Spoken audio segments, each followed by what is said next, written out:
Yung mga ayaw sa mabuti, yung mga ayaw ng mabuti at ng kabutihan, nagpakasama. Tapos sabi nila sa kanilang puso, walang Diyos.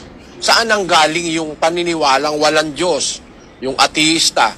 Doon sa mga taong masasama na para bigyang lunas yung kanilang ginagawang kasamaan, sa puso nila sinasabi nila, wala naman Diyos kahit ano pa gawin ko. Ano?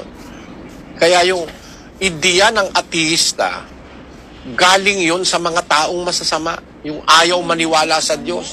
Ang mangmang ay nagsabi sa puso niya, walang Diyos. Nangapahamak sila at nagsisigawa ng kasuklam-suklam na kasamaan. Walang gumagawa ng mabuti. Kaya sa mga ateista, meron pa naman panahon manumbalik kayo sa akin, sabi ng Diyos. Kasi nga, humiwalay na sila Ba't sila humiwalay? Dahil sa kanilang mga kasama ang ginagawa.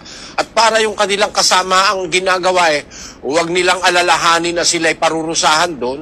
Ang kanilang scapegoat o ang kanilang lusot, wala naman Diyos magkikita-kita tayo sa araw ng paghuhukom, mga ateista. Naawa ako dito sa mga ateista.